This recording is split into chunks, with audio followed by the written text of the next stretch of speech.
Welcome to another episode of the Creative Leadership Podcast, brought to you from Blue Sky Republic. Yay! So, uh, that was my best radio voice. It's not going to get any better. I've been doing this podcasting for only 1 year. I say only 1 year because it's really only 1 year, but for me, it's a long time, and I've spoken to so many people, and it's been a great ride. And I am going to continue doing this podcasting. It started because I'm writing a book on creative leadership. It turns out that I really like doing these podcasts, and it's a really good way to not write a book. Not just because of my dyslexia, just because I think I'm just really lazy, and it's a lot of work. But also because, what do I have to say? What do I have to say that is so important that it needs to be written down in a book? I'm someone who thinks out loud, and I like dialogues, conversations. I like listening to people. Maybe I sometimes like the sound of my own voice. Although I'm not really sure if that's true. I'm just someone who thinks out loud. Do you have that? Do you have that? Do you think out loud that, you say something, you hear yourself saying it, that sparks another idea. You're like, oh yeah, that's really interesting. And then you kind of, you continue with another thought. And basically that's a loop that can continue forever. So I really do need people to tell me to shut up. And most likely I'll end up, walking the streets, talking to myself and having a good time. Anyway, talking about talking to myself, I think that's what I just did. Way too long. So it's time to listen to someone more interesting. Today my guest is Fieke Sluijs, and Fieke is a very bright and extremely creative person that I've met. We kind of belong to the same community in a way. So, the world, in a way, if you're living in this design thinking bubble, although it's growing, but sometimes it's such a small community, you kind of know of people. But I've met her at the Winter Web Jam, more specifically because she was doing these amazing visuals, these amazing visual recordings of the Web Jam. And anyway, I was also struck by her Web Jam. So she ran a Web Jam. Really check it out. I love philosophy. She loves philosophy. She knows a lot more about it than I do. Anyway, we talk about many things. It's an amazing story with a lot of ups and downs. So enjoy. I'm a woman of 46-year-old, and I'm Dutch. I love my job, and I love my husband. I love my children. I love my friends, and I'm very nature-minded. I like to think in the free kind of way. So I always question if somebody says, this is it, then that's always a trigger for me to think, oh, is that right? And I'm always trying to figure out something that explains the exact opposite. So that's some kind of hobby to me, to be some kind of rebel in thinking. And that's also, I think, part of me is a creative thinker. Mm-hmm. Who am I? I'm sportive. So I really love to move. I like kind of sports. Nature. Yeah, you mentioned nature. So what kind of sports? What kind of sports? Well, I do running. I like to walk. I used to perform a lot of different kind of sports. As a child, I did swimming, gymnastics. I played field hockey. I did basketball, baseball. I tried yoga, all kinds of boot camp like things in the gym.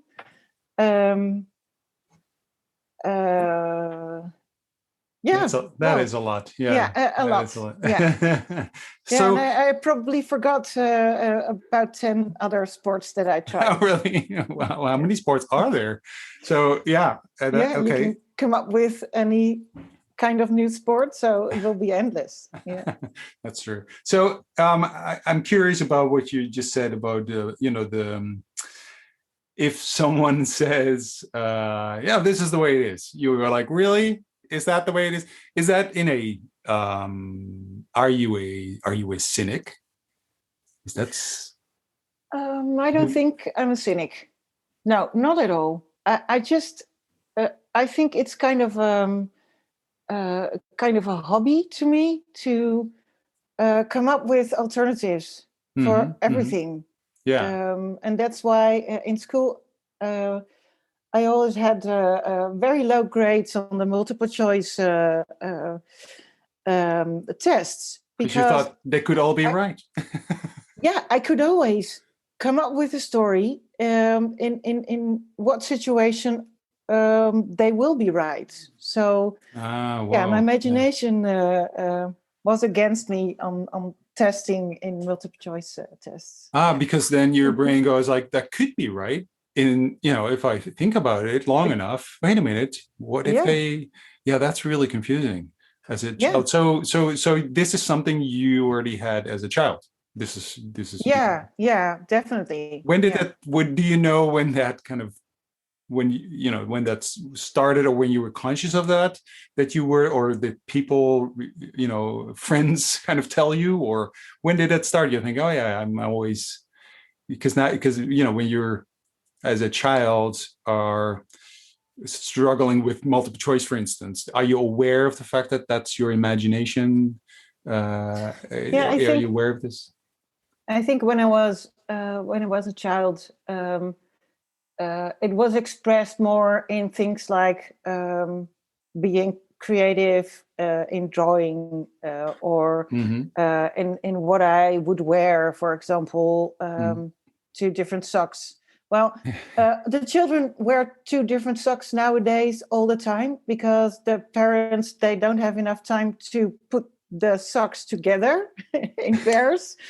But well, my mom, she didn't work that much, so she had the time, so she put them in pairs. But still, I love to be a bit rebellious in dressing. I think that's so fascinating. So having children, this is a topic, right? Socks. Yeah. It's like and it's so. I mean, I think you can do a whole PhD on this, on socks, basically wearing socks and shoes in a way. So wearing 2 different kinds of socks is considered like, you can't do that. That's rebellious.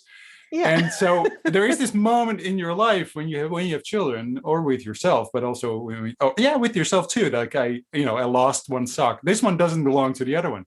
Why can't you? It's cloth. Yeah, it's just fabric. Why not? Somebody thought of the rule that we should wear the same socks or the same shoes, but then the opposite. Isn't that weird? But it's such a simple example of how, because you could say that is a simple example. It's just about socks, but it's everywhere in your life. Everything is, basically socks. The rules, the sock rule goes for everything in life. Right. So when my son, for instance, he's like, I wear 2 different kinds of socks. He doesn't, he's 9 years old. So he's not like, it makes no difference. So we're like, yeah, fine. But there is this moment that but I don't mind. I have to tell me I don't mind. So there's this moment like, do I care? Why do I? No. So there's a moment like, you might look silly, maybe like, I want to protect him. You want to protect your child from looking silly, but then like, Yeah. why, wear two different kinds of shoes. Well, yeah, that's really radical. I don't think we would Yeah. allow him. I'm now thinking, well, is that Yeah, something? it Can that? might be very inconvenient if you wear two Well, that's just different two kind of sneakers, two kinds of sneakers, and I'm just same saying. height. Yeah, I'm yeah, just saying, like, yeah, same height. What? Yeah, yeah. okay, sure, okay, fine. Well, Well, here's a whole new but line of sneakers, I've by got the a way. son of a 9-year-old too, and I bought Vans for him, but one of them is yellow and the other one is orange, and Yeah, he loved them, yeah, and yeah. I See, really liked that he loved them and he wanted to wear them. Yeah, yeah, you're like, you're yeah, my yeah. kid. I'm so proud. You're so proud. You wear two different kinds of shoes. Two Wonderful. colors. Isn't Yeah, that weird? How fragile we are as human beings in a way that you're yeah. like, even because your socks are not the same. You're like, They don't you're match. yeah, they don't match. Oh, Yeah. you're going to be bullied now. You're going to ruin your life. You're Yeah, going to but be there uneven. is some kind of force that gets rid of one sock of the pair, and I think that monster is in your Sure. laundry room. Yes, I Yeah. know. We all So know you that. know the story about from the Hitchhiker's Guide to the Galaxy. Yes, but please do enlighten us. Yeah, so this is a trilogy of 5 books. Actually, Mhm. there's also been made a movie of it.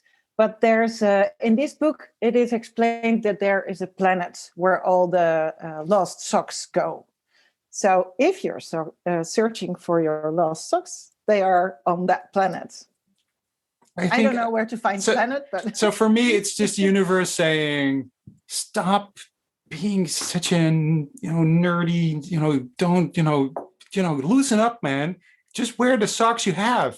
yeah, So we take one away. Oh, look at him. He's all panicky. It's yeah, all like, stressed out because he lost his, he has, one striped sock and one with dots or something, like one blue and one white, like, yeah. panic in the house. What's going on? Like, I think it's just, the gods teasing us, saying like, let's take away this guy's socks. Look what happens. Look what happens. It's just Yeah. a sock. Like, and he's still searching for the other sock. Yeah. It's getting all stressed. Yeah. Yeah. Anyway, Yeah, we should go. I was thinking about using the knife and fork, and I'm telling my children to have the knife in the right hand and the fork in the left hand, because Etiquette. that's the way you need to eat. The etiquette, yeah. And exactly, the etiquette. And Yeah. of We course, have I want to go into a restaurant with my children, and yeah. they can behave properly. With same So socks. Yeah. We're going to a restaurant now. So How yeah, to behave, because the people in the restaurant they're gonna like, you cannot eat here anymore because you had the fork in the wrong hand. yeah. Like, Well, as long as they'll I be pay the bill, I they'll be in think the we are kitchen welcome. saying, look at these people, what are they, like these cave dwellers? What is going on? They don't know how to eat. I always say, but it's true. It's these patterns and Yeah, these things that you can kind of think about, like, why. I mean, it is the way we organize ourselves, and it's language, right? So it's like, I mean, if you were born in Asia and in China, you don't eat with a knife and fork the way we do, right? So yeah. that's like not the way you eat, right? So You they have make a lot other. of noise eating soup, Well, yeah, for example. yeah, exactly. And we're like, don't slurp, and Yeah, right. So it's part of your culture. It's part of the where you were born and how you are raised. And yeah, it's interesting if you start thinking about all these habits that you have, because these are things that you feel that they should be that way. And we were talking about socks and cutlery, but it is, you can extrapolate. You can say this is for everything we do. You have these patterns, and so you're the kind of rebel in thinking, as you said. That isn't that so, because so this means that every day, the whole day long, you'll see things that could be different or yeah, might not be true or could be different. And every time you talk to someone or you hear something on the radio or television or whatever, you read a book, you're like, is that really true? Isn't that, Yeah, is that, is that, I think it's are fun you, to think of alternatives. Yeah.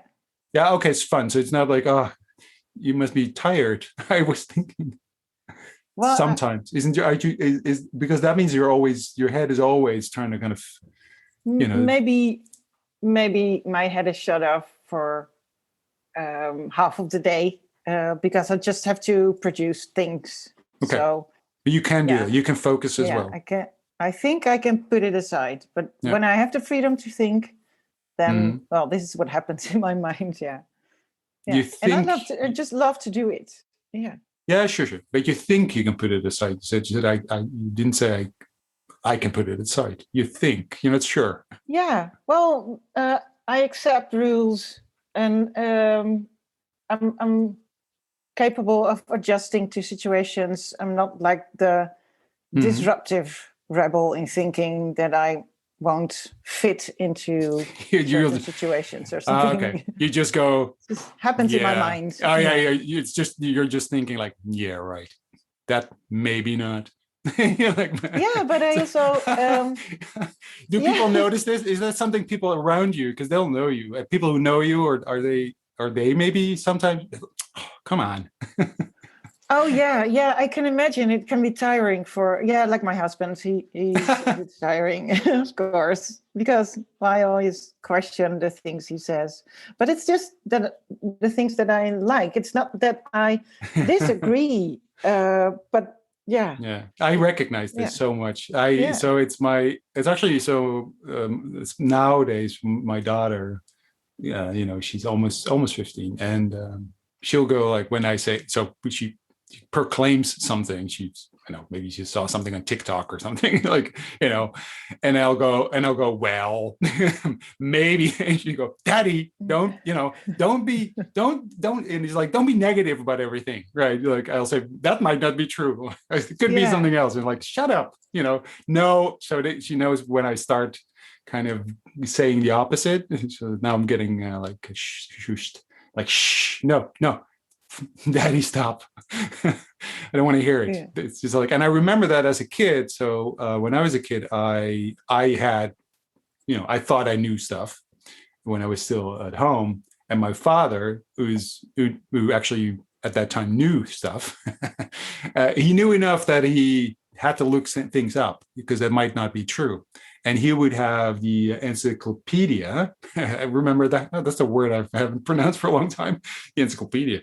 And he would go and get that and look up in the book if that was true, that what I was saying, or he just wanted to say, well, it might not be true. Here I have some evidence for you that you are wrong. And I Yeah. hated that.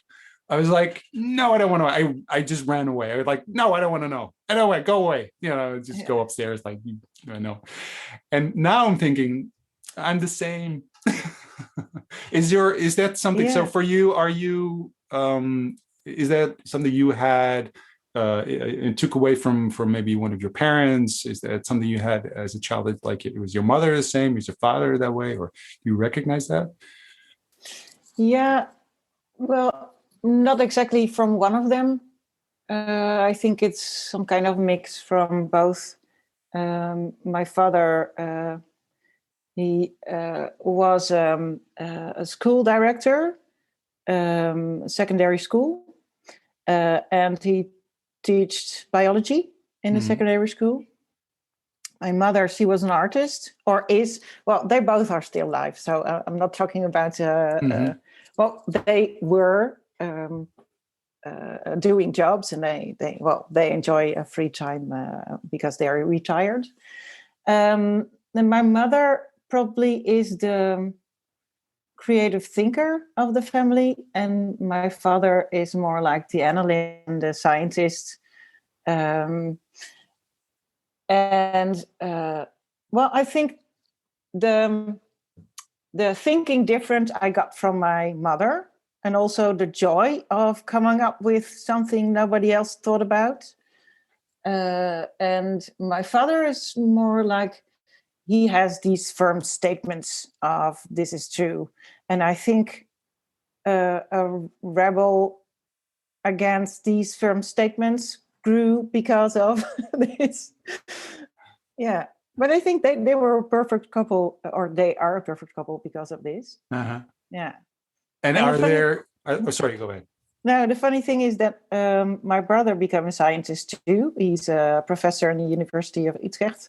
And when he did his dissertation, his thesis to become a doctor, I remember there were several professors from all around the world in this like very formal room in the university.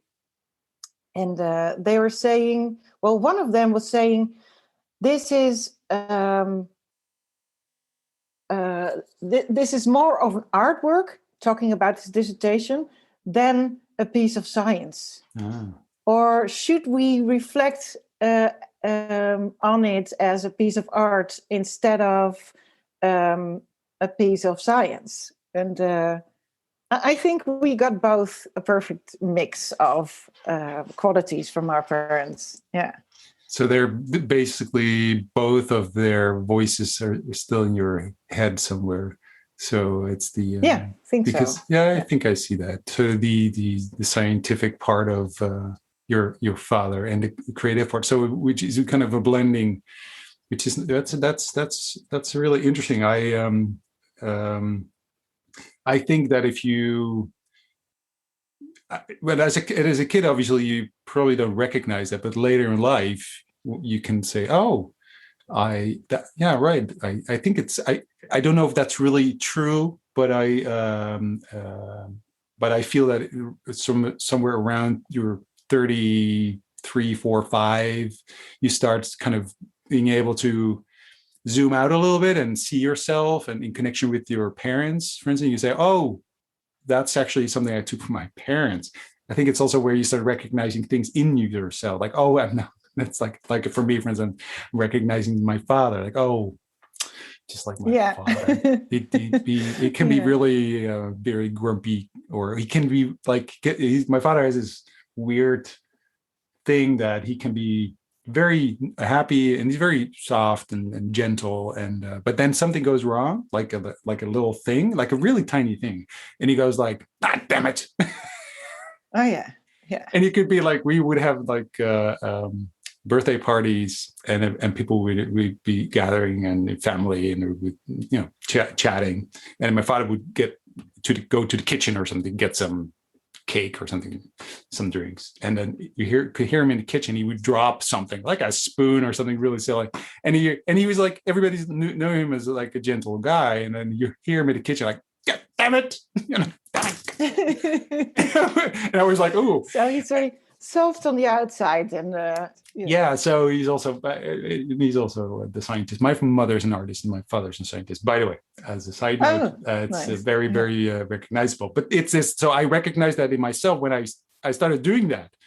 I was like, "Oh, Lasmail, no, that's my father.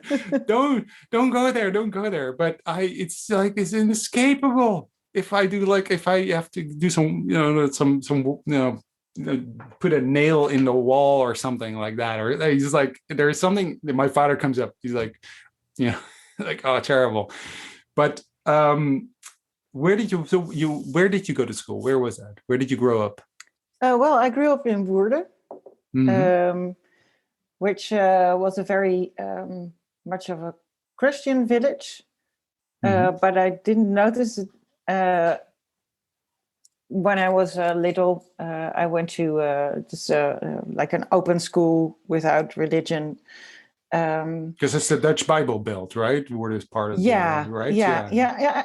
Well, I think until I left when I was 18, I didn't know how fast I had to go.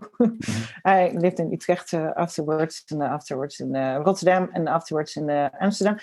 But I grew up there, and I remember a very happy childhood. I had a very happy childhood there, and a lot of space to play. I got the space to play from my parents.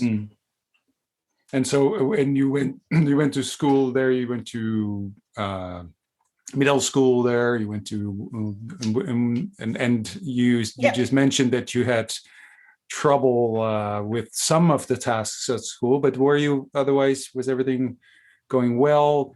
And with your being a creative thinker, it might be sometimes difficult to be in a school system. Is that something? Yeah, but well, I went to the school where my father was one of the directors, which was only socially horrible. But I think in terms of passing the school, it was very helpful because he understood completely what I needed to pass He had the inside secondary information. school. Exactly. Yeah. He knew. He knew exactly when I skipped classes or started smoking at school, something like that. Yeah. Horrible. Yeah, that's socially, horrible. it was really horrible because I always thought, oh, these friends around me, they don't want to be with me because I am the daughter of one of the school directors, and I felt a bit like in prison on secondary school, but not because of the school system. It was more of this. Sure. Yeah, of course. Yeah, because we had this. I could do a drawing, a subject called drawing, and we could do the final exam in drawing. So I could be creative in this school until the end, and I joined the theater classes and. Yeah, so in a way, it was a very creatively expressive school. And did you already know what you were going to be doing? Did you kind of knew at that time that creativity was going to be part of your future? Yeah, I wanted to do something with drawing. When is the first time you thought that? Do you know? When was the first time you thought, yeah, drawing? That's what I wanted. Well, in primary school, I wanted to be a famous actress. that was my first dream. But then in secondary school, I got a bit more shy, and I got rid of that dream. And then I thought, well, it must be some kind of creative expression, but let's not be on the stage. So I think during secondary school, in fourth or fifth grade, I think it was my mother's idea. She told me there's this profession called graphic design. I think would suit you perfectly. So after secondary school, I went to the art school. But I think after a year, I dropped out because I totally didn't understand the whole like arty talk around it. They were talking about concepts all the time, and I didn't understand it completely. What they wanted from me, I just wanted to make beautiful things. Isn't that enough? And so that's after 1 year you dropped out. I dropped out of art school, and I went to university. But were you in that year, were you just confused or also unhappy with what you were asked to do? I mean, it's interesting. Were there parts that you did like, or were there? Well, yeah, of course. I like to make things, create things, but sometimes I got too much freedom. We've got this class, and I thought it was called plastics. It was called plastics. It didn't have to do anything with plastics, like plastic soup and stuff, but more like shaping things. But we didn't get an assignment. We just had to do something. And I got completely stuck. I didn't know what to do at all. And people around me, my classmates, they created really nice things, but I couldn't find the inner motivation to create something out of the blue. It was very hard for me. And at the same time, I missed some kind of intellectual or theoretical basics that I really needed to, well, as some kind of food for thought. What do you mean with So theoretical? Because you say yeah, it was very conceptual what they were trying to do. So yeah, but at the one point, but it wasn't. What do you mean with theoretical? More like the craft of more in that kind of way. Can you if you look back now, do you think, oh, well, if if they what would have I told you? found really hard is that I had to find it all in myself, Hmm. to get it all from myself, tell my own stories. And most of the time, when I heard stories from fellow students, sometimes they were marvelous, but also sometimes they were like, I worked on it for a week, and I got this thing, and it was like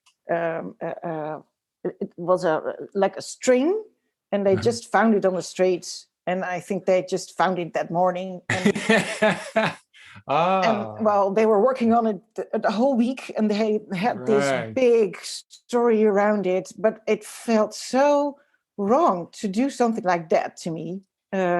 So Well, that fits in the pattern of your rebel thinking of, yeah, wait a minute.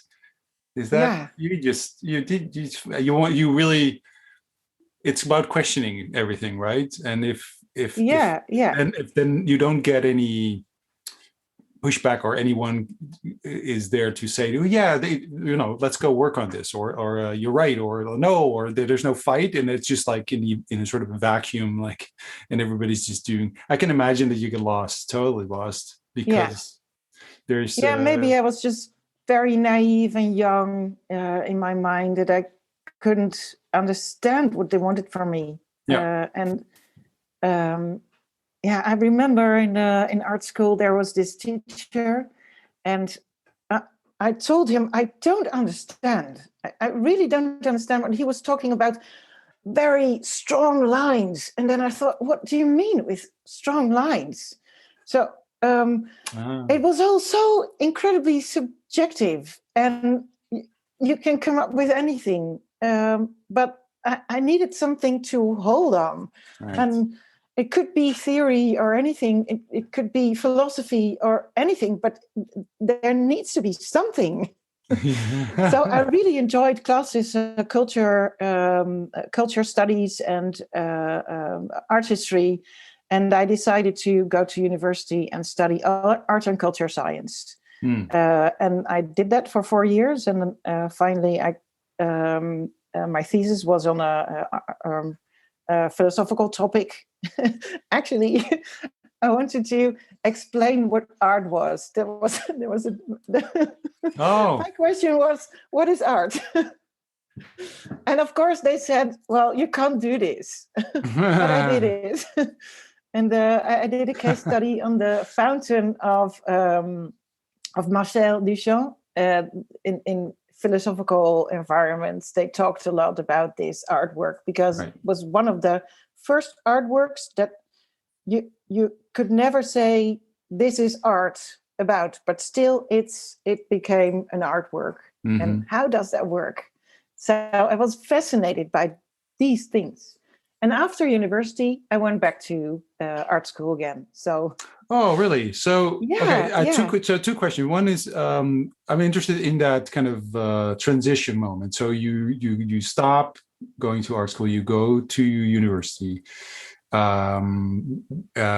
which you finished. So that worked for you. yeah. But what was the first? So when you started going to classes there, was that sort of like relief, or did you find what you were at that moment? Did you find what you were looking for? Was it finally something to hold on to, or can you remember like that Not moment? Like, completely. Well, for some part it was because I really liked the well, the thinking part of the education. Like there's so much to understand, and I really love to try to understand things. And you've got a lot of books to read and a lot of things you understand, a lot of new subjects, because it was a very multidisciplinary study, sociology, history, economics, philosophy, very like our Homo universalis kind of study. And I love that. Anthropology, not to forget. So I found that intellectual challenge there. But there was still lacking this making, like the creative part in it. That's why I went back to art school afterwards. And I know when you go abroad, there are some universities in Great Britain, for example, they teach graphic design in university.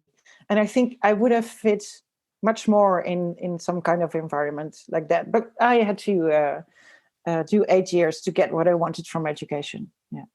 Yeah, exactly. And that's a long that's a long time, but amazing though that you had the stamina and basically the intellectual hunger also to kind of just go and do that.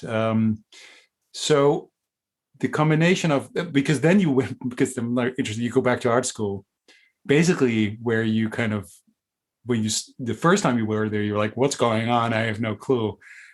What happened then? You were like, oh, now I get it. Or now I know what they're trying to tell me. Or because this, then you're still in this, again, in this class with plastics, and some student comes up, finds a string on the street and says, I worked for a week.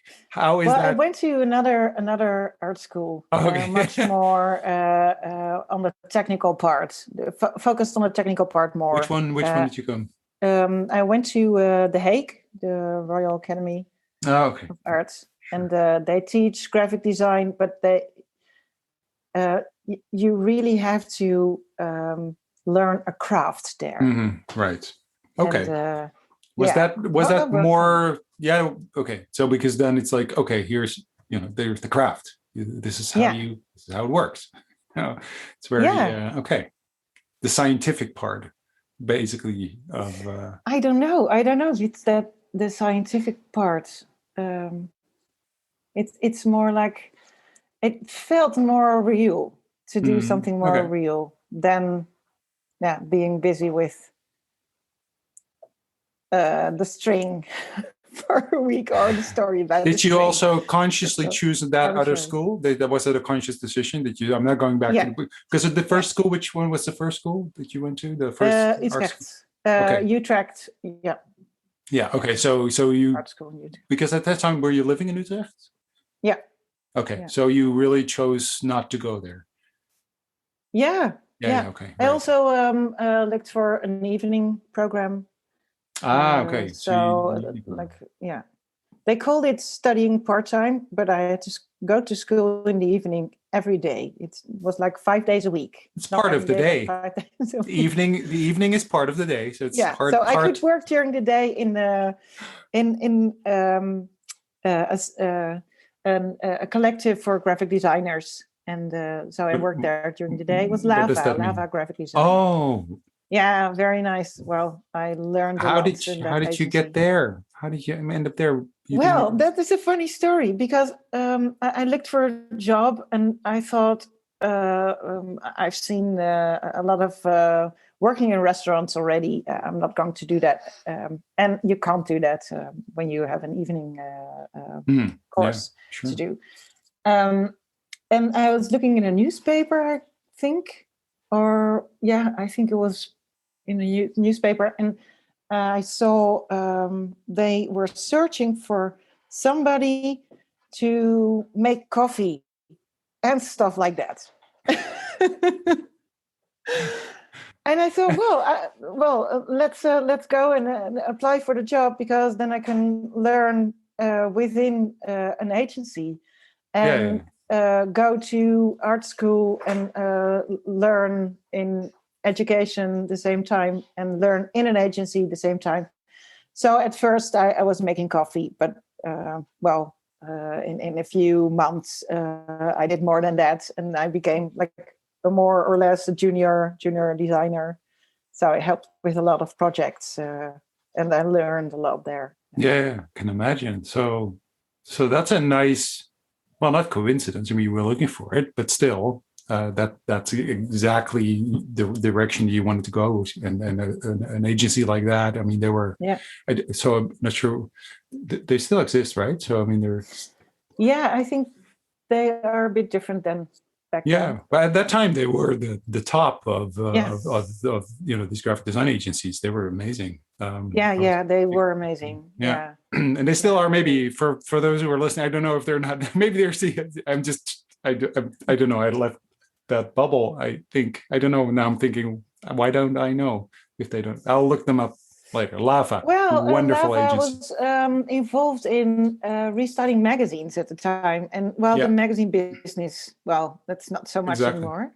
No, exactly. That's why I was wondering. Yeah. But they were a big inspiration for me as well. So okay, so that's the job you had, and then in the evening time you were studying, which is a great combination, because basically you were doing the work, or at least in the environment at first, and then slowly starting to do the work. And so that time, that evening course, that was easy. Was it fun? Because it sounds like very rhetorical question. No, I had a very hard time. So I didn't finish this one as well. Because after 2 years, I had a lot of issues from stress issues. Yeah. So I really, I had to stop. I didn't want to, but for my health, it was better. What is stress? If you work during the day in this graphic design agency. But what are stress issues? Stress issues. Well, for example, I got very much pain, a lot of pain in my shoulder and upper part of my body. And at one point, I couldn't lift a cup without pain anymore. I had pain all the time. So I got stressed from every deadline, only looking at the deadline without thinking about what I had to do. It was, very stressful in my mind and also in my body. And I needed to quit that as well. Yeah. So after 2 years? After 2 years, And then what happened then? Were you doing sports also? Because at that time, because maybe because if you're also I did. You managed to find time to do sports too. Well, which is great. Well, I think I did about nothing for a year. Except I think I didn't do a lot for a year, but it was a long time ago. And maybe because if you're someone who really needs that, I think sport is a way of disconnecting as well. If you do sports, if you do it healthy. But I had this ambitious idea of running faster and faster. Oh, so that's not really good for your health if you are recovering from those complaints in your body. Oh, right. And then, because, so why did you want to run faster? What do you mean with faster and faster? What were you doing? Well, what kind of, were you running marathons? No, but I was so much in my mind to, instead of listening to my body, of what is right and what is wrong. So when you are running and I had decided up front, I need to do 3 rounds of the Vondelpark, for example. Mm-hmm. Then I went to do 3 rounds of the Vondelpark. Mm-hmm. Even though your body may say after 1 round says, no, don't do another one. Why isn't that enough? Yeah. Right. And then faster as well. The next time I can do it faster. Yeah, I must. I must do faster. I must do better. Yeah. Otherwise, It doesn't you're sound not like worth you. it. It's kind of Yeah. funny. Interesting. I find it almost surprising because somehow it doesn't fit. I mean, you are ambitious, obviously, and you have this hunger for knowledge, and you go and you want to know, and you're, but at the same time, then that part of, I must breathe faster. I don't know Yeah. why. Well, I've That's changed interesting. since then, and I'm much more kind to myself than I was before. Right. Yeah. Yeah. When did that change? When did you go like, oh, wait a minute? Well, I needed a second burnout Oh, to you needed a understand this. second burnout. Wow. Yeah. You are ambitious. Yeah. So the first one wasn't enough. Yeah. Yeah. So And okay, that well, happened, I think 2015, 2016 because where are we now in the in timeline? time. You're in Lava. Well, You work at this was, Lava. You yeah. were doing the evening studies, but you stopped, and then Yeah. you were still working at Lava. Yeah. Yeah. It was Okay, around 2005, so I you think. stayed. You kept the job. How long did you work at Lava? For how long did you? 5 years, but Okay. I worked at Lava before I went into art school again. Okay. Yeah. So there's an Yeah, there was a little there's bit a of time between university and art school. mm-hmm. I did a lot of jobs in between. I worked at the Okay. Children's Museum, for example, of the Royal Tropical Institute. I went traveling. It's where they exhibit There children. are some years between. Sorry. No, I just said that's where they exhibit children. No, it's the Children's Museum. Sorry, it's like, look, here's a 5-year-old. No, okay. That's another museum. Well, that sounds funny. Well, it's you've got on your museums, left, especially we can see for children. This is what happens when they're teenagers. Like, don't keep your distance. Keep your distance. They are dangerous. Right, moving on. Sorry, no, that's a silly joke. Yeah. Sorry, it's just, sorry. Now I lost track of the story. They've got collections of things around the world and cultures around the world, and they are teaching children about this. Okay. Yeah, but it's a funny way of thinking. Well, they used to, and that's also something that I've learned in the Royal Tropical Institute in the museum of it, that they used to collect people from all around the world to showcase in the world exhibitions, which is really awful when you think about this. Yeah. There's been it's an interesting history the museum has. Yes, it's still they're not ready with dealing with that either, I think. Anyway, so okay. So you did all these jobs, and then you went back to Lava. I'm trying to get back on track. So you go back to Lava. It's sort of, you're there. You worked there for 5 years in total. Is this where you got your second burnout, or what? No, I got my second burnout when I was later. That was later, 10 years later. Oh, 10 years later. So what happened after Lava? So after Lava, did you end up as a designer? Did you end up at Lava because you started being a junior designer? But what was the? Well, how did you leave? The reason why I had to leave was that I call it a burnout. Back then, I didn't call it a burnout. It was there's another burnout. No. So what are we doing?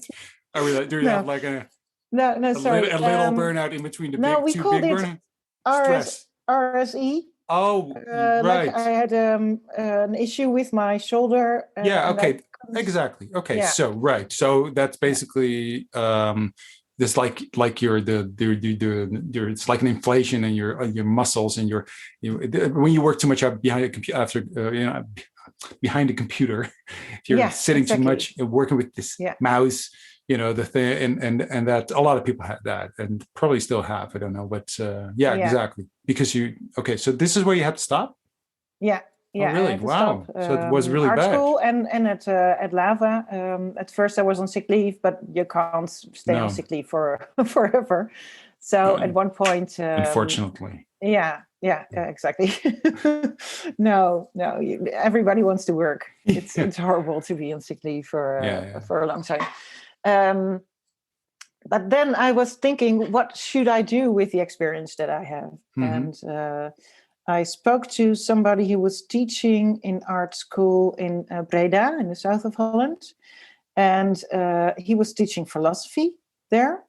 And I thought, well, this is interesting. And he told me there's going to be vacancies, so just Google it. And I went on Google it, and then there was this job vacancy called lecturer Imagineering.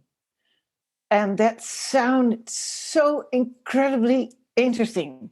So I thought, I can be a lecturer Imagineering. I don't know what it is, but it sounds so fantastic. I'm going to be this. So I looked it up, and the specifics, and it was about teaching the creative process for people in the leisure sector Exactly. industry. Yeah. Leisure or leisure depends on where you come from. Yeah. But it's actually about experience design, not so much about UX design, but about experience design in general, and coming up with great experiences for people in the leisure industry. So And the hospitality industry, right? So yeah, there's a it's hotel about school hospitality. connected to it. Yeah, Yeah. Yeah. yeah. I know. I teach there every now and then. I will be there the whole week next week.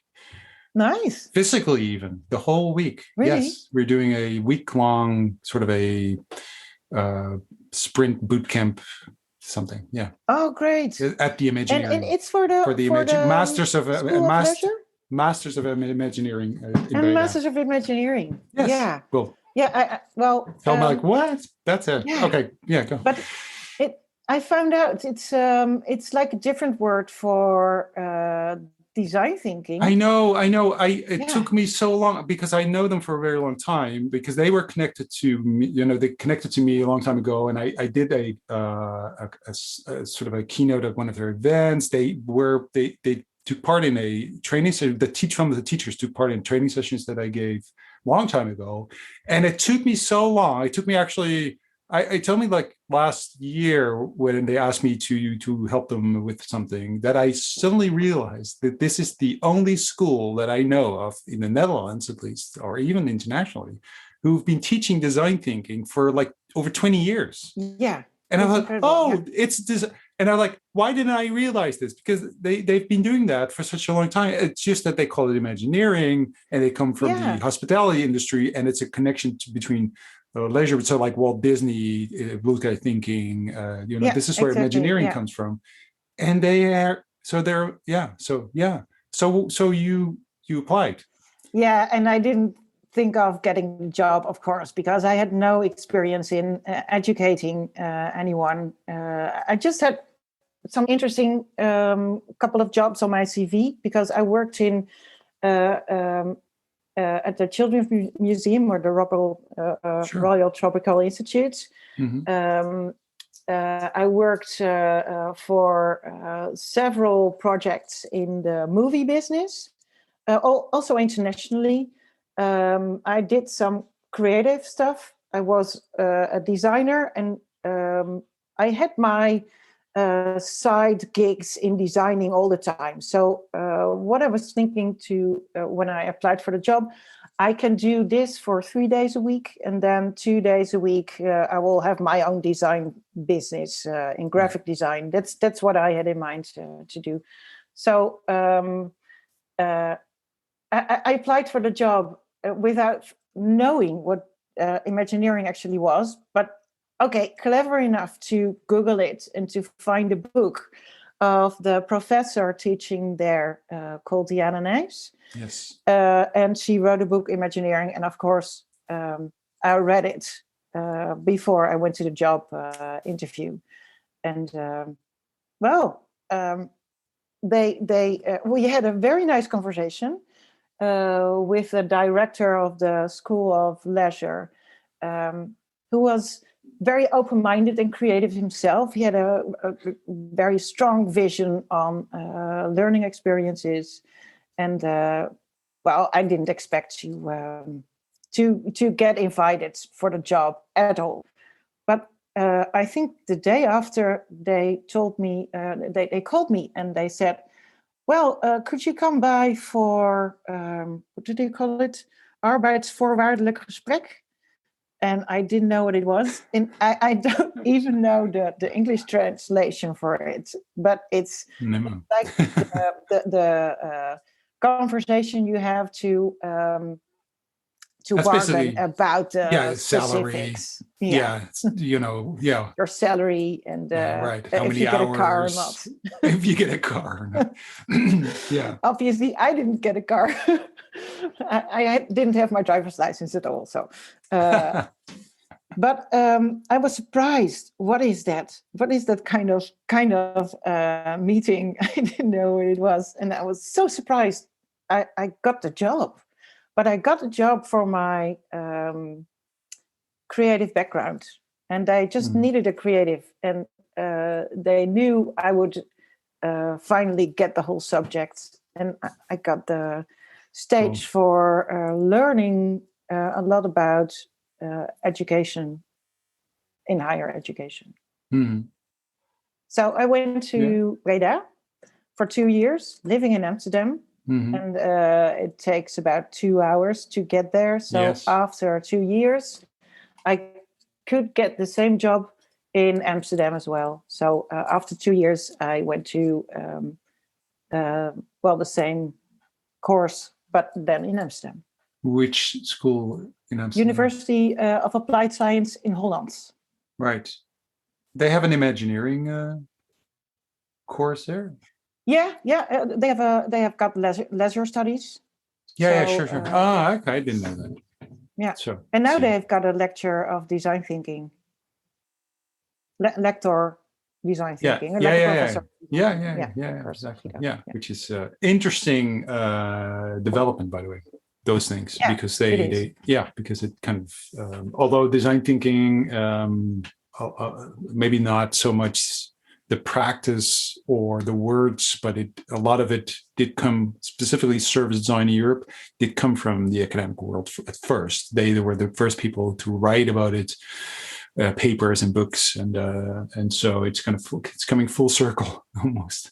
It's interesting how that works. So then you went to Amsterdam because education is also a little bit part of your DNA, right? Because of your father. Yeah, so it's not that it's not that odd. It's like you kind of grew. I never thought of becoming an educator when I was a kid or in secondary school or after. But it just happened because of this word, Imagineering. Yeah. No, let's be honest. When I was in art school in The Hague, there was this teacher, and I really admired her approach. And I thought, wow, it would be very nice to teach in art school. Right. Yeah. Okay. Finally, I didn't end up in art school, but it was a creative. Module. And how long did you stay there? And we're working our way towards the second burnout. And like, when is it coming? It's like this is the cliffhanger. It took me about 10 in the next years episode. Well, it took me about 10 years, and I had a very nice time. So we're still not there. So it's not in Amsterdam when you were there at the school. Is. Oh, it is. Yeah, it is. This is where it happens. There. Yeah, but I worked there for about 10 years. 12 years in education and tried to do my design business aside. Is that why you got that burnout? Because you were like doing two things at the same time, or what was the reason? Yeah, and If you well, compare to the first burnout you had, I mean, was it the same reason? Too many things, too hard on yourself. too Yeah, hard on too hard yourself. on myself. Like the Oh, running. right. Yeah, This is where that's I can do better. I should do more. I should do better. Yeah, Yeah. yeah. And the voice of you're not worth it if you are not doing better. Yeah, Ah. but also because of the system. So it's like a clash between how I am and the structure of education in higher education, Mm-hmm. because I wanted to improve everything, Mm-hmm. because I had this human centered design mind, and people around me were thinking exactly the opposite. They were thinking in Excel sheets and thinking about how much students you can get through education in 4 years, and the more the better, because you get more money. So it's a very perverse incentive to do it like that. And I had the chance to do very nice projects there. So at first, I just was teaching students Imagineering, and I got them to teach Photoshop and all kinds of nice things like making movies, videos. So I did media skills and Imagineering there. And at one point, there was this big amount of money coming from the government to get higher education collaborate with other higher education institutes, and also with the private sector. So you could submit projects and get money. And from that time, that was the first time that me and one of my colleagues, we applied for this kind of amount of money to execute like an innovative learning concept. And we did that for a few years, and one project after another. And I really got the chance to show how you could improve the learning experience of the students. So that's what I did for a few years. But every time, because it's very much scheduled in a few months, so you get money for a year. Right. And then you have to apply for new money. We were very successful in the quality of the projects that we did. Mm-hmm. And the school were very happy to put them in the in their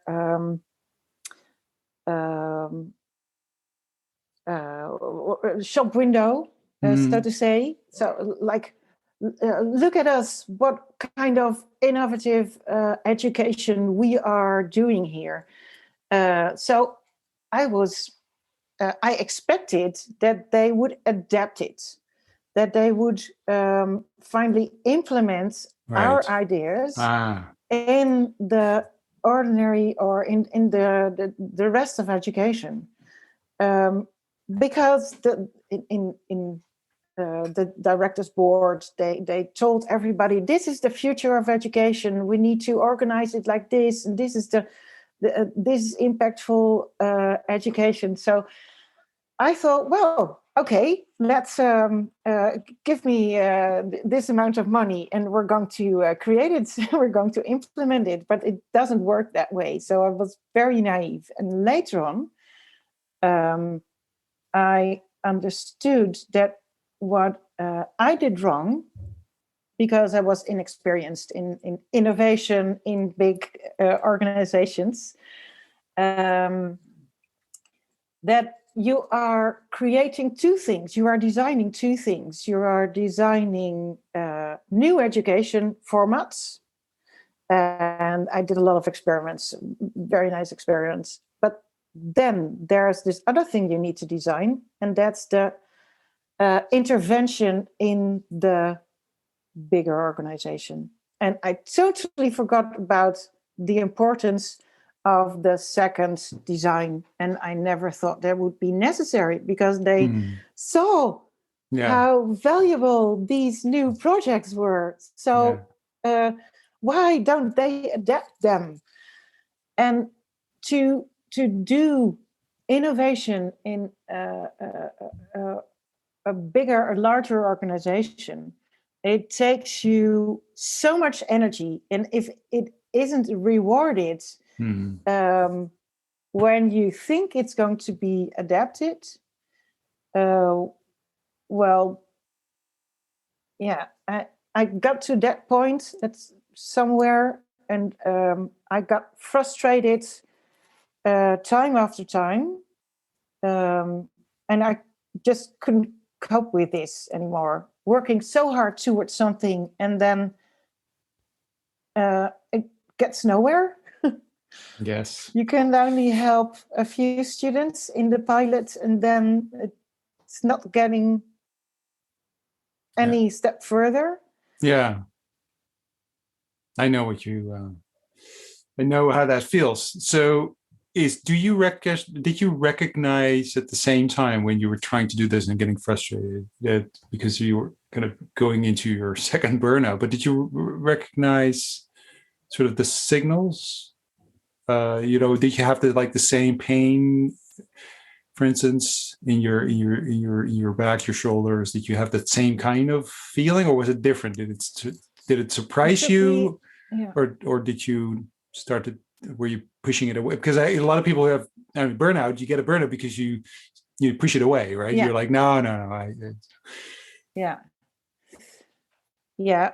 Well, it took me a long time, very long time, to recognize that there was something wrong. It took me about 3 years, I think.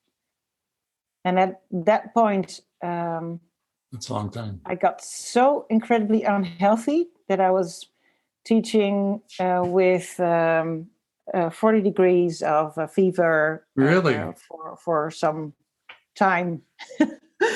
And that's when my husband said, "You are not going back.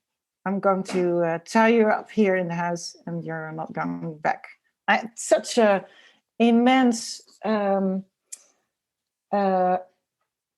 sense of ownership and responsibility, feeling of responsibility, that I just couldn't tell myself, this is unhealthy. You shouldn't do this anymore. Yeah. Yeah.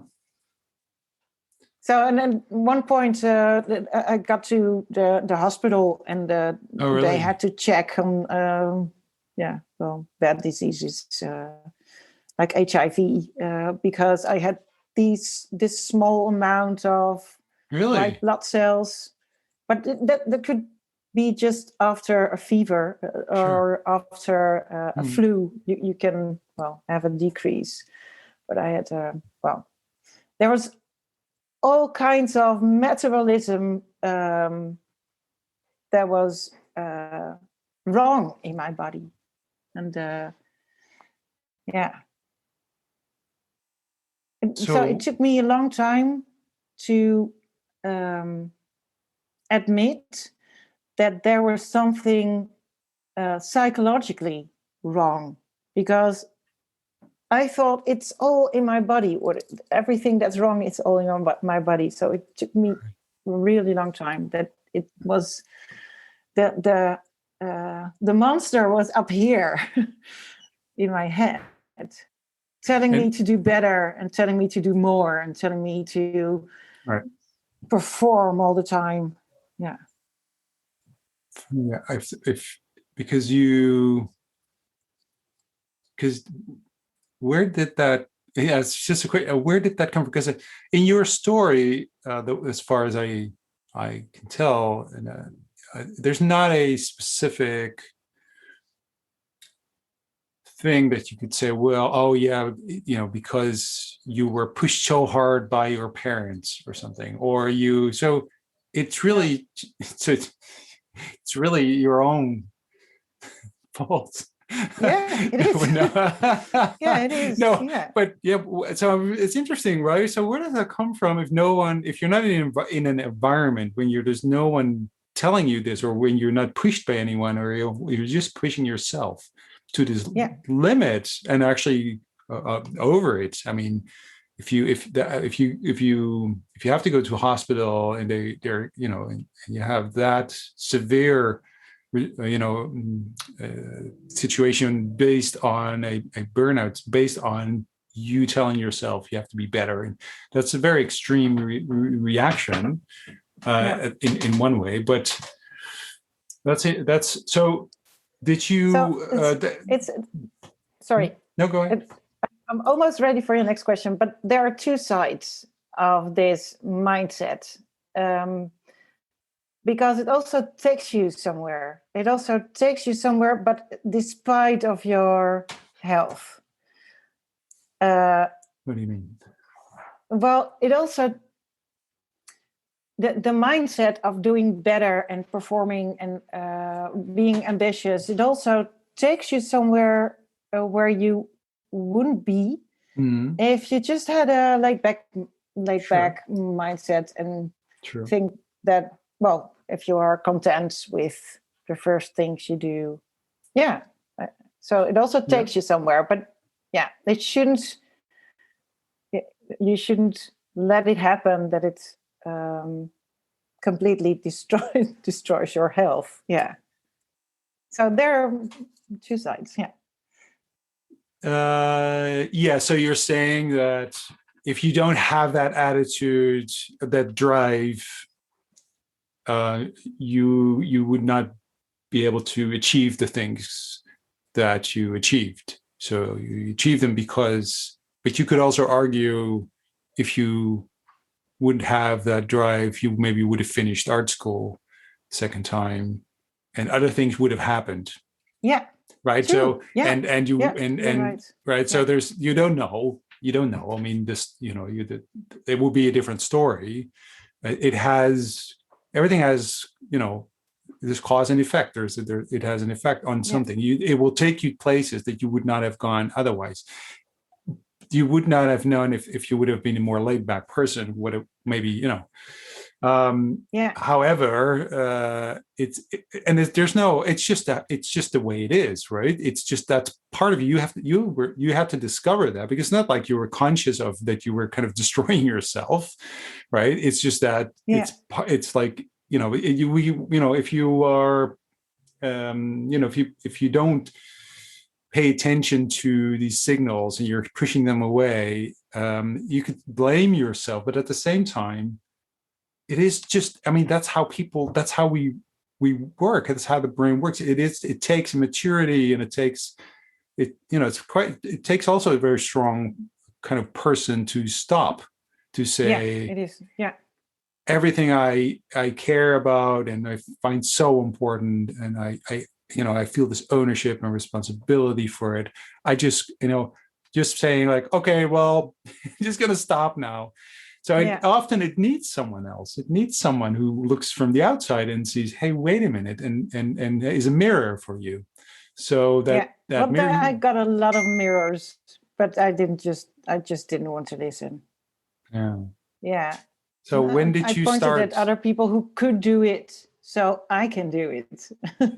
But I forgot that I also had 3 young children at home, and I didn't have a lot of sleep because of that. And, so I learned not to compare myself to anybody else. That's Yeah, because usually the other people also, their story is slightly different. I think when people from a distance look at you, they also see another person than you really are, right? So it's always that way, right? So there's always a backstory. There's always something. Yeah, but so. Yeah. So then you are there. You're in that situation. You're very smart. A loving husband says no, no more. You go to hospital. They'll say, "Whoa, this is not good." You have to then take care of yourself. How did you do that? Because that's quite a drastic. Yeah. Like, because all of a sudden everything you were working towards, you had to let go of it. Well, it was a horrible time. Yeah, it was really horrible. I think it took me still half a year to admit that I had a burnout.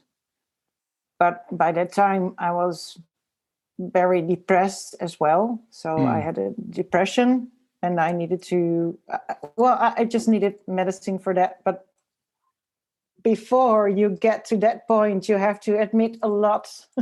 Right. So I think it took like half a year to understand, okay, this is a burnout, and maybe even worse than that. Well, I had to do nothing for a long time, and doing nothing is,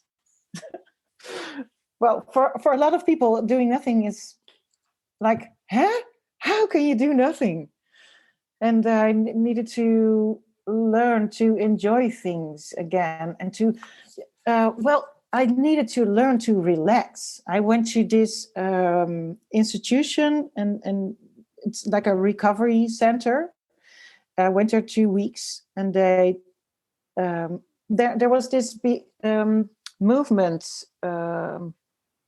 expert, and he took a look at me at the when I was on the bicycle, and he told me, no, he asked me, "Are you having a good time on your bike?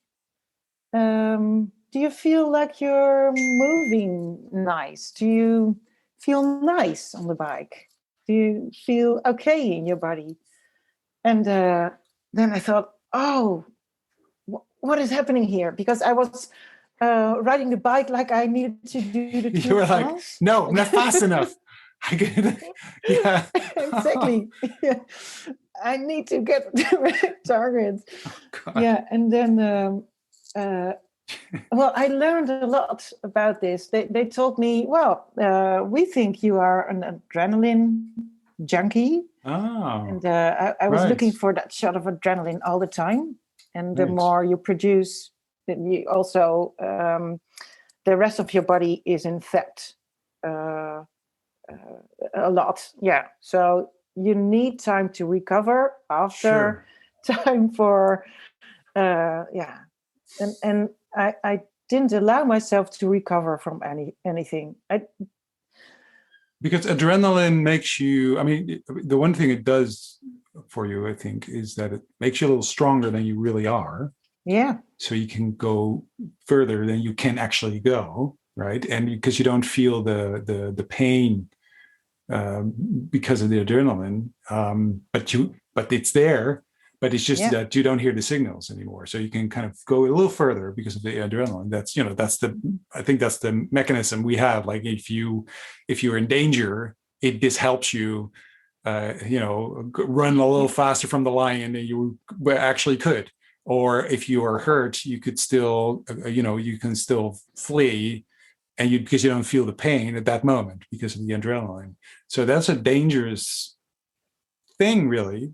Yeah. Because you can push yourself beyond sort of what you could actually do. And if you keep doing that, I can imagine that's but at the same time, that's a lot of people have that. I mean, it's not like, that doesn't necessarily mean that it's you destroying yourself. Yeah. You went a little further, it seems. So I think that's a really interesting. I think that's a really interesting and I mean, that's obviously this person who said, "How are you having fun on the bike?" Obviously, that person had that's the job of that person, to observe that and seeing that all the time. Yeah. So recognizing exactly, like, there we have one of those people again. Yeah. So are you, which is a great question to ask someone who's in this bike, Yeah. being in this center where we want to kind of. There's this one lady on the bicycle. I gotta go faster. I gotta go faster. Everyone's trying to be zen and chill out, and you're like, I can go faster. So, Fieke, are you having a good time? Are you? Because they were observing you. They were observing you for a while and thinking, I don't know. This is she needs to chill out. So, how did you then? Because you stopped. Did it kind of slowly become part of you as well to be more relaxed? Is that something that you really had to kind of learn? Yeah. How did you learn to be more relaxed? How did you do that? Because a lot of people need to, and this could be, and I'm one of them. so tell me, how do I learn to be more relaxed? It took me a long time, a really long time. I think it took me more than a year. And finally, I think it took me 2 years to completely recover from the burnout. So that's a really long time. Well, how did you do that? It took me antidepressives. Do you call that? Yeah, I think that's the right English words to get out of the depression. Because once you have a burnout, you can recover from the burnout. But once you have a severe burnout, then it can lead to depression. And well, I've seen statistics, and I think 50% of the people that have a burnout, they also get depressed. And I think that was even harder to recover from than the burnout itself. So physically, I think it went well after a year, but in my mind, I still had to do a lot of work. And I discovered that they are part of the same thing. Well, it's just the body and mind. They are. This is when you discover that, like, oh, it's connected. Yeah. The thing is connected to my head. It didn't make sense. It didn't make sense before, but it does now. And there are some mantras that I learned in those times, like everything I do is a prototype. So you don't have to be so hard on yourself. It can always be improved. I got help from many coaches and psychologists, many people, like people from that institute. Well, because I was forced to appreciate relaxation and de-stressing, I finally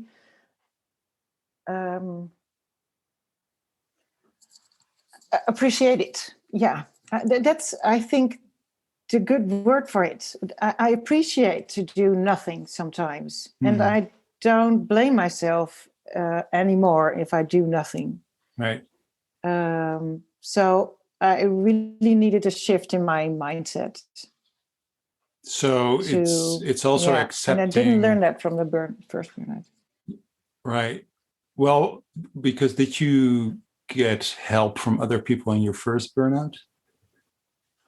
Yeah, but it was more focused on the physical part. Right. Okay. Yeah. And I talked to a psychologist at that moment, but she wasn't very helpful. Well, sometimes it just doesn't fit into your way of thinking already. That needs to, well, the information or the conversation needs to come at a certain time, and the timing have to be perfect. And I just didn't understand, I guess, what she was saying, or well, I don't know. It didn't work the first time. Clearly, yeah. Okay, so okay, that's kind of a heavy period you go through, but then you did learn, and you did learn to appreciate doing nothing, and because doing nothing will help you also with doing something. So if you want to move forward, doing nothing sometimes is really helpful. And you I can know that rationally. yeah, But sure, if of it course. doesn't feel comfortable doing Of course. nothing, I know. then Yeah. you're just starting. Yeah. Now these are Yeah. easy things to say to other people. Yeah. And then Yeah, you're like, oh exactly. yeah, yeah, you it's should like listen. it's like the 10 tips for being more successful. Yeah, it's You, like, you know it's true, but yeah, yeah, but doesn't still, work for you. Huh? Why not? yeah, exactly. All Yeah. right. So okay, so in the meantime, there's in the whole story, there were children, there's a husband, there's a and then and so after you kind of came back to being you again, Yeah. but Oh, slightly I'm different. sorry, Arne. Yeah, I really have to mention one thing yeah. that I think was the most of all the cause of the burnout. And it was feeling guilty all the time. Mm-hmm. And that has to do with you're having 3 children at home, Sure. and you feel guilty all the time that you don't have enough time to be there with your children. Mm-hmm. And at the same time, you feel guilty because your work is not good enough. So that I think that's, and I really wanted to be a designer as well, not only an educator. I really so feeling guilty towards yourself and towards your ambitions. Yeah. Yeah, I think Being feeling very guilty is, judgmental and to yourself. I think that is. I think yeah, a lot of the problems we have as human beings, it's that I think this is at the core of it. It's yeah, insecurity, thinking you could do better, wanting, and being very judgmental to yourself. So, which is it's really tough to kind of, and you had a really extreme case of it, but I think a lot of, if not all people, suffer from this, yeah, right? Am I good enough? And judging yourself all the time, which is really so. If you're able to kind of, because then you can't enjoy doing nothing yeah. because it's impossible because there's this voice in your head, saying, hey, you You should should do do something. sports. You You should should do do sports. work. Yeah. And better and faster and Yeah, more. And because, yeah, exactly. which is again, an odd thing, because it actually contradicts the thing that you actually want to do. It's actually not going to help you at all. Yeah, As we clearly hear in your story, that did not help. In the end, it didn't help. It might help. It helped you maybe in the moments, but if you look at the long term, that was not very helpful, no. right? So what happened after? So or like you went back to work. Well, So when did you I start tried to doing? go back to work, but that didn't work because I had to go back in my, well, what I call cage of doing, well, teaching and Yeah, yeah, running on the conveyor belt. Uh, so I really had to quit this job. yeah. Um, Right. Well, at first I tried to arrange a really nice work environment within in Holland because they were setting up a living lab and field labs, and I completely fitted into that concept. So I tried to pave that path for me, and I even got financed and funding for me in there. But the person who was responsible for me, my manager, he said, no, you can't do that. I need you in my pool of teachers. And I said, well, I've got funding, so you can hire somebody else. But no, you have to come back. Oh, really? Oh. And he didn't say it like that, but I had to go back into my cage, and I felt so trapped that I needed to quit the job there and focus totally on my designer's part of work. So yeah, that's when I went completely working for myself as a freelancer. And how did that go? How did that feel? What Yeah. was that? Oh, it was great. Yeah. Yeah. Yeah. I've got so much freedom, and everything I do is nice. Well, I can just follow my heart in doing things, and I can do them really well if I want to, and nobody's judging it unless I'm judging it, or the commissioning client is judging it. Well, I can do the things that I love, and I can explore a lot because I can just create time to explore, and I don't have to be productive from 9 to 5 within a job. Yeah. So it creates a lot of freedom for me. So do you think that you needed to go through this journey to get where you are now, or did you needed that? Because you could say, well, why didn't you do that the first time? Yeah. I'm wondering. Well, I tried to be an independent designer before, but I had a hard time selling myself when I got a very serious fee for drawings or designs that I sold. Then I felt guilty. Right. That I asked so much money for. You're not good enough. Yeah. Well, I was not so much of an entrepreneur back then. And right now, I think I had to go through those use like the seeing the bottom, really the bottom of the world before appreciating bottom of the world. No, that's me from my luxury chair saying it wasn't my my complete bottom. Well, I think if you really have a serious depression. Yeah, that was not nice. You really are at the bottom. Yeah, you can't. If you have never experienced this, you can't imagine, because my children are so nice, but when I looked at them, I couldn't feel anything. I didn't feel happiness or pain. I didn't feel anything. Only pain, exactly. But I couldn't feel joy for a long time, and that's really. Oh, that's so awful. So you needed this journey, so clearly, to be where you are now, and you are in apparently, and I can see it, although you can't see it on a podcast, but I can see it in your face and your the way you express it physically when you talk about now that you are, you're happy now where you are. You have the freedom. You're in the right place. You're in Woerden. Yeah, I am. Yeah.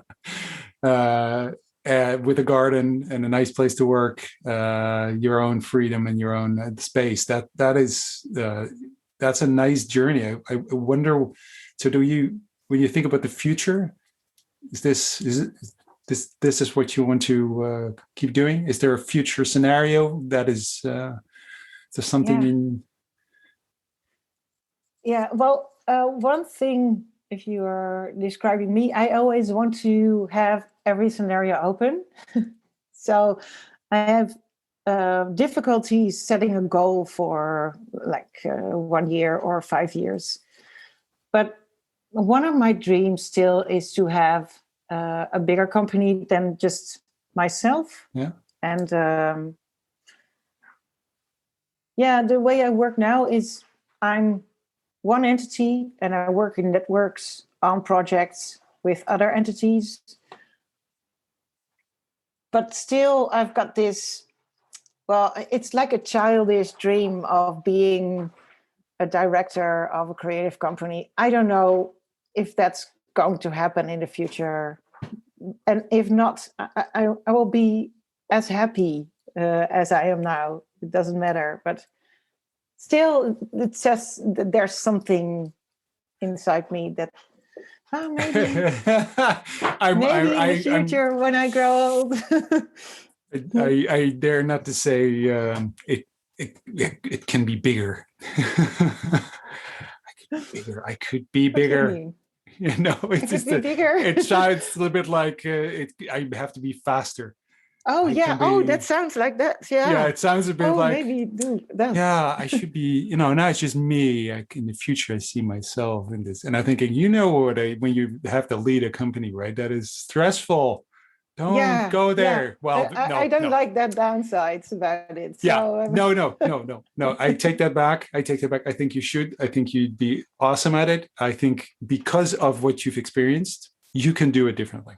But you really should do it differently. And I think, I mean, it's great to have these dreams, and it's totally possible to do so.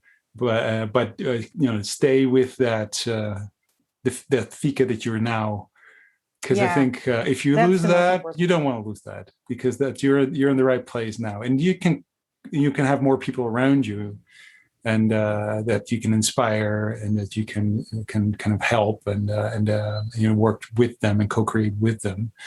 Um, Exactly. I think it's more about that you are such a solo entity. Well, I am such a solo entity at the moment, and I have to find those networks every time. And then, sure. yeah, yeah.